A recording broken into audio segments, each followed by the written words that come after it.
Do you ever watch science fiction or horror movies on TV? I'm quite a big fan of Stephen King, and Stephen King has got some things he does that kind of always heighten the excitement and kind of heighten your fear factor and make you wonder what's going to happen next. One of the things that he often does is puts kids in the story.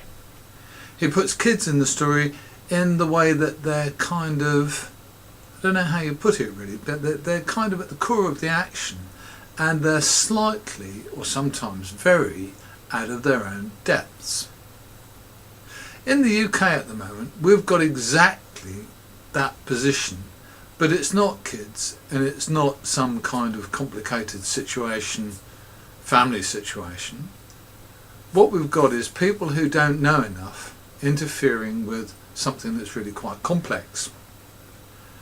The people that we're talking about currently is politicians.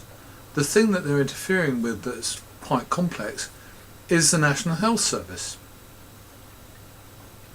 I don't mind saying that I've had a fair amount of contact with the NHS over the course of a life that's becoming longer by the day. The reality of the service is that it works very well despite the attempts by politicians to manage it. At the moment it seems to be doing really rather well. It gets stuff done. It's not perfect, but no system devised by man is perfect. So what's happening now? The NHS is said to be being revised, revitalised, revamped. Root and branch changes are going to take place. People are gonna go. Someone just said recently in my own local health area, the local hospital is going to get 60 less cleaners. It was dirty last time I went. In the future it's going to be pretty filthy, I should think. What's happening is that politicians who don't really know what they're doing but are always looking for a quick fix are quickly trying to fix the NHS. They're quickly going to mess it up in some ways. I'm sure it will keep running because the inertia in the system will keep it going despite what politicians do. But the question I really want to pose at this point is, why do politicians always have to change things? They always come into office, these guys have been in 6 or 7 months or whatever the hell, and they think they have an immediate duty to change things. Well, we voted for you guys because you were going to do something to sort out the UK's financial problems in line with the rest of the world's financial problems.